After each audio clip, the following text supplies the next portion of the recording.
Alright, so imagine this.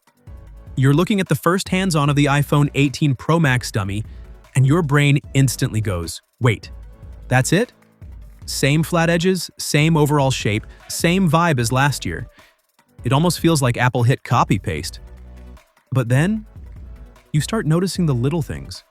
And with Apple, it's always the little things. Because the first change you'll spot isn't loud at all, it's actually pretty subtle. The dynamic island is still there, but it's smaller, roughly 25% smaller. Now on paper, that sounds like one of those, yeah, okay, cool upgrades. But this is actually kind of a big deal. Think about it. Since the iPhone 14 Pro, that front design has basically stayed frozen. And now, for the first time, Apple is actually shrinking that cutout.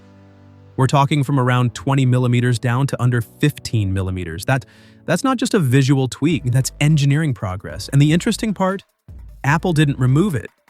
They refined it, which basically tells us they're not done with the dynamic island yet. A smaller cutout means more screen, less distraction, and just a cleaner look overall. But it also raises a bigger question. How did they manage to shrink it? Because Apple doesn't just magically make things smaller without something changing behind the scenes. And that's where things start getting interesting.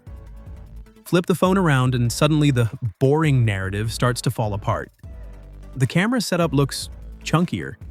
The lenses are bigger, they stick out more, and the whole module feels just a bit more aggressive this time. Not dramatically, but enough that you'd notice it in hand. And Apple doesn't usually add bulk for no reason. Bigger camera hardware almost always means something is cooking.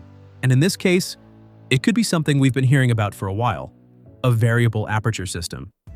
Now, if that actually happens, it's a big deal. Because instead of relying heavily on software tricks, the camera would physically adjust how much light it lets in. That means better low-light shots, more natural depth of field, and photos that just look more real. But here's the catch. That kind of tech needs space, more components, more moving parts, more precision, which would explain why the camera bump is growing again. So suddenly this same old design doesn't feel so boring anymore. It starts to feel intentional. There are also tiny changes to the body itself. It looks slightly thicker, maybe a touch taller and wider too. Nothing drastic. We're talking the kind of difference you'd barely notice unless you're comparing side by side.